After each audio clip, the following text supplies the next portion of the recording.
ರಾಜ್ಯದಲ್ಲಿ ಈ ಬಾರಿ ಮುಂಗಾರು ಜೋರಾಗಿದೆ. ರಾಜ್ಯದ ಜಲಾಶಯಗಳೆಲ್ಲವೂ ಕೂಡ ಭರ್ತಿಯಾಗಿದೆ. ಆದರೆ ಇಲ್ಲಿ ರೈತರು ನೀರಿಗಾಗಿ ಪರಿತಪಿಸುವಂತಾಗಿದೆ. ಸರ್ಕಾರ ಕೋಟಿ ಕೋಟಿ ಖರ್ಚು ಮಾಡಿದ್ರೂ ರೈತರಿಗೆ ಇದರ ಅನುಕೂಲವೇ ಇಲ್ಲದಂತಾಗಿದೆ. ಯಾಕೆ ಗೊತ್ತಾ? ಈ ಸ್ಟೋರಿ ನೋಡಿ.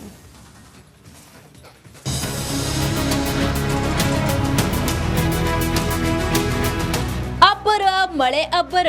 ರಾಜ್ಯದಲ್ಲಿ ಈ ಬಾರಿ ಮುಂಗಾರು ಅಬ್ಬರಿಸ್ತಾ ಇದೆ. ಇಡೀ ರಾಜ್ಯಾದ್ಯಂತ ಉತ್ತಮ ಮಳೆಯಾಗ್ತಾ ಇದೆ. ಜಲಾಶಯಗಳು ಭರ್ತಿಯಾಗಿವೆ. ಹಳ್ಳ ಕೊಳ್ಳಗಳೆಲ್ಲ ತುಂಬಿ ಹರಿಯುತ್ತಿವೆ. ಆದರೆ ಆ ಜಿಲ್ಲೆಯ ಕೆರೆಗಳಿಗೆ ಮಾತ್ರ ಬರ ಆವರಿಸಿಬಿಟ್ಟಿದೆ. ಕೊಪ್ಪಳ ಜಿಲ್ಲೆಯ ಕೆರೆಗಳಲ್ಲಿ ಮಾತ್ರ ಬೊಗಸೆ ನೀರು ನಿಂತಿಲ್ಲ. ಯಲಬುರ್ಗಾ ತಾಲೂಕಿನ ಕೋಮಲಾಪುರ, ಕನಕಗಿರಿ ತಾಲೂಕಿನ ದಾಸನಾಳ, ರಾಂಪುರ ಸೇರಿ ಬಹುತೇಕ ಗ್ರಾಮಗಳ ಕೆರೆಗಳು ಬರಿದಾಗಿವೆ. ಈ ಬಾರಿ ಉತ್ತಮ ಮಳೆ ಬರುತ್ತೆ, ನೀರು ಚೆನ್ನಾಗಿ ನಿಲ್ಲಲಿ ಅಂತ ಕೆರೆಯ ಹೂಳನ್ನ ತೆಗೆದು ಒಡ್ಡುಗಳನ್ನ ಸರಿಪಡಿಸಲಾಗಿತ್ತು.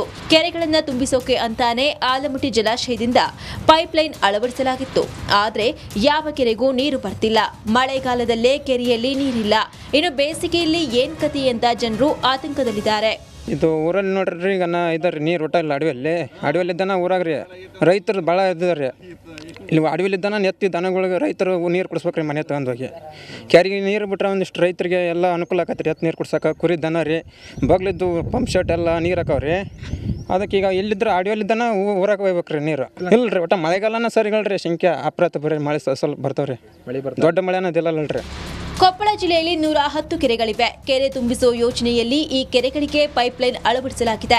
ಆದರೆ ಪೈಪ್ಲೈನ್ ಅಳವಡಿಸಿದ ಬಳಿಕ ಕೇವಲ ಟೆಸ್ಟಿಂಗ್ಗೆ ಮಾತ್ರ ನೀರನ್ನ ಹರಿಸಿದ್ರು. ಬಳಿಕ ಕೆಬಿಜೆಎನ್ಎಲ್ ಅಧಿಕಾರಿಗಳು ಕೆರೆಗೆ ನೀರು ಬಿಡ್ತಿಲ್ಲ. ಹೀಗಾಗಿ ಜಾನುವಾರುಗಳಿಗೆ ಕುಡಿಯುವ ನೀರಿನ ಅಭಾವ ಉಂಟಾಗಿದೆಯಂತೆ.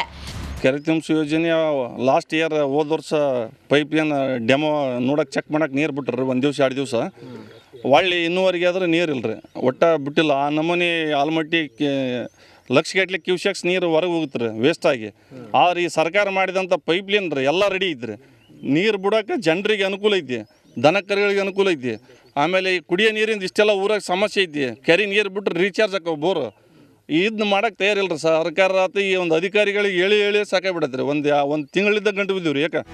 ಸದ್ಯ ಆಲಮಟ್ಟಿ ಜಲಾಶಯ ಭರ್ತಿಯಾಗಿದೆ. ಕೋಟಿಗಟ್ಟಲೆ ಹಣ ಖರ್ಚು ಮಾಡಿ ಪೈಪ್ಲೈನ್ ಹಾಕಲಾಗಿದೆ. ಕೂಡಲೇ ಸರ್ಕಾರ ಕೆರೆಗಳಿಗೆ ನೀರು ಹರಿಸಿ ಇಲ್ಲಿನ ಜನರಿಗೆ ನೆರವಾಗಬೇಕಿದೆ. ಈರಯ್ಯ ಹಿರೇಮಠ, ರಿಪಬ್ಲಿಕ್ ಕನ್ನಡ, ಕೊಪ್ಪಳ.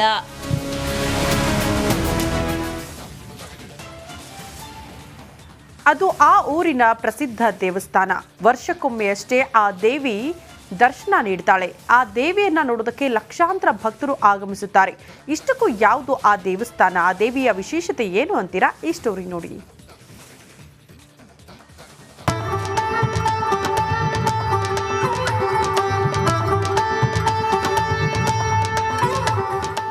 ಮಧುವಣಗಿತ್ತಿಯಂತೆ ಶೃಂಗಾರಗೊಂಡಿರುವ ದೇವಾಲಯ, ಜಗಮಗಿಸುತ್ತಿರುವ ದೇಗುಲದ ಆವರಣ, ದೇವಸ್ಥಾನದ ಒಳಗೂ ಹೊರಗೂ ಭಕ್ತ ಸಾಗರ. ಇದು ಉತ್ತರ ಕನ್ನಡ ಜಿಲ್ಲೆಯ ಕಾರವಾರದ ಹಣಕೋಣದಲ್ಲಿರುವ ಸಾಥೇರಿ ದೇವಾಲಯ. ವರ್ಷಕ್ಕೆ ಒಮ್ಮೆ ಮಾತ್ರ ಬಾಗಿಲು ತೆರೆಯುವ ಅಪರೂಪದ ದೇಗುಲವಿದು.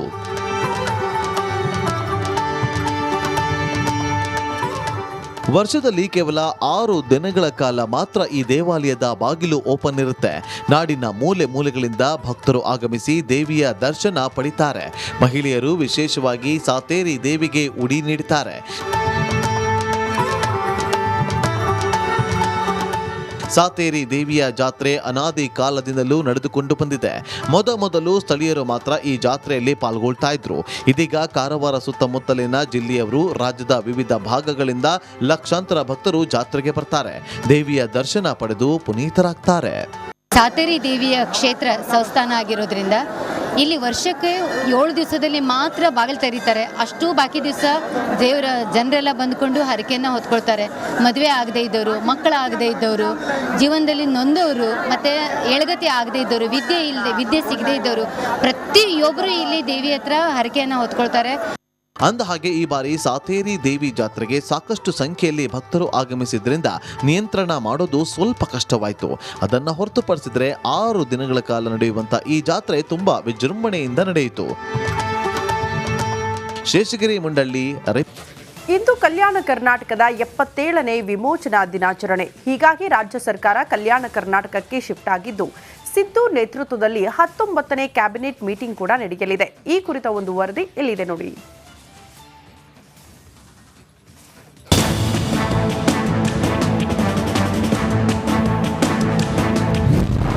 ಇಂದು ಕಲ್ಯಾಣ ಕರ್ನಾಟಕ ವಿಮೋಚನಾ ದಿನಾಚರಣೆ. ಕಲಬುರಗಿಯಲ್ಲಿ ಸಿಎಂ ಸಿದ್ದು ನೇತೃತ್ವದಲ್ಲಿ ಸಂಪುಟ ಸಭೆ. ಇಂದು ಕಲ್ಯಾಣ ಕರ್ನಾಟಕ ವಿಮೋಚನಾ ದಿನಾಚರಣೆ. ಕಲಬುರಗಿ, ಬೀದರ್, ಯಾದಗಿರಿ, ರಾಯಚೂರು, ಬಳ್ಳಾರಿ, ಕೊಪ್ಪಳ ಮತ್ತು ವಿಜಯನಗರ ಜಿಲ್ಲೆಗಳಲ್ಲಿ ಇಂದು ಸ್ವಾತಂತ್ರ್ಯದ ಸಂಭ್ರಮ. ದೇಶಕ್ಕೆ 1947ರಲ್ಲಿ ಸ್ವಾತಂತ್ರ್ಯ ಸಿಕ್ಕರೂ ಈ ಜಿಲ್ಲೆಗಳಿಗೆ 1 ವರ್ಷ 1 ತಿಂಗಳು ತಡವಾಗಿ ದಾಸ್ಯತೆಯ ಮುಕ್ತಿ ಸಿಕ್ಕಿದೆ. ಹೀಗಾಗಿ ಇಂದಿಗೆ 76 ವರ್ಷ ಮುಗಿಸಿ 77ನೇ ವರ್ಷ ವಿಮೋಚನಾ ದಿನಾಚರಣೆಯನ್ನ ಮಾಡಲಾಗ್ತಿದೆ. ಬೆಳಗ್ಗೆ ಎಸ್ಪಿಪಿ ವೃತ್ತದಲ್ಲಿ ವಲ್ಲಭಭಾಯಿ ಪಟೇಲ್ ಪ್ರತಿಮೆಗೆ ಸಿಎಂ ಸಿದ್ದರಾಮಯ್ಯ ಮಾಲಾರ್ಪಣೆಯನ್ನ ಮಾಡಿ ಉತ್ಸವ ದಿನಾಚರಣೆಯ ಹಿನ್ನೆಲೆ ಧ್ವಜಾರೋಹಣವನ್ನ ನೆರವೇರಿಸಲಿದ್ದಾರೆ. ಬಳಿಕ ವಿವಿಧ ಕಾಮಗಾರಿಗಳಿಗೆ ಚಾಲನೆ ನೀಡಲಿದ್ದು, ಸಂಜೆ 4 ಗಂಟೆಗೆ ಮಿನಿ ವಿಧಾನಸೌಧದಲ್ಲಿ ಸಿಎಂ ಸಿದ್ದರಾಮಯ್ಯ ನೇತೃತ್ವದಲ್ಲಿ 19ನೇ ಸಚಿವ ಸಂಪುಟ ಸಭೆ ನಡೆಯಲಿದೆ. ಸಿಎಂ ಸಿದ್ದರಾಮಯ್ಯ ನೇತೃತ್ವದಲ್ಲಿ ನಡೆಯುವ ಸಂಪುಟ ಸಭೆಯಲ್ಲಿ ಕಲ್ಯಾಣ ಕರ್ನಾಟಕ ಭಾಗದ ಅಭಿವೃದ್ಧಿಗೆ ಚರ್ಚೆ ನಡೆಯಲಿದೆ.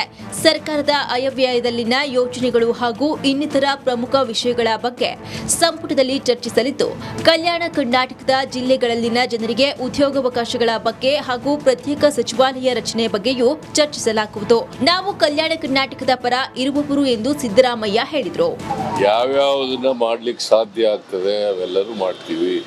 ನಾವು ಕಲ್ಯಾಣ ಕರ್ನಾಟಕದ ಪರವಾಗಿರೋರು 371J ಮನಮೋಹನ್ ಸಿಂಗ್ರವರು ಪ್ರಧಾನಮಂತ್ರಿಯಾಗಿದ್ದಾಗ ಸಂವಿಧಾನಕ್ಕೆ ತಿದ್ದುಪಡಿ ತಗೊಬಂದು ಮಾಡಿದದು.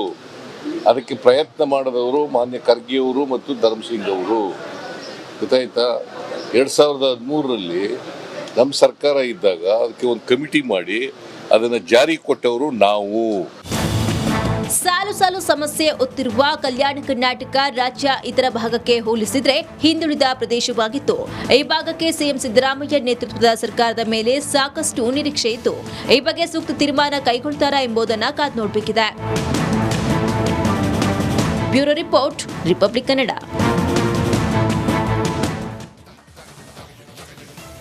ಶಿವಮೊಗ್ಗದ ಹಿಂದೂ ಮಹಾಸಭಾ ಗಣೇಶನ ವಿಸರ್ಜನೆಗೆ ಕೌಂಟ್ ಡೌನ್ ಶುರುವಾಗಿದೆ.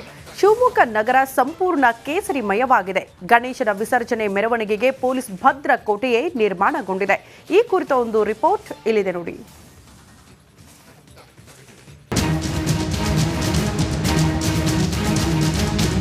ಹಿಂದೂ ಮಹಾಸಭಾ ಗಣಪತಿ ಇಡೀ ರಾಜ್ಯಾದ್ಯಂತ ಕೂರಿಸೋ ಗಣಪಗಳದ್ದೇ ಒಂದು ಲೆಕ್ಕ ಆದ್ರೆ, ಶಿವಮೊಗ್ಗದಲ್ಲಿ ಕೂರಿಸಿ ಹಿಂದೂ ಮಹಾಸಭಾ ಗಣಪತಿಯದ್ದೇ ಮತ್ತೊಂದು ಲೆಕ್ಕವಾಗುತ್ತೆ. ರಾಜ್ಯ ಮಾತ್ರ ಅಲ್ಲ, ಇಡೀ ದೇಶಾದ್ಯಂತ ಸದ್ದು ಮಾಡುತ್ತೆ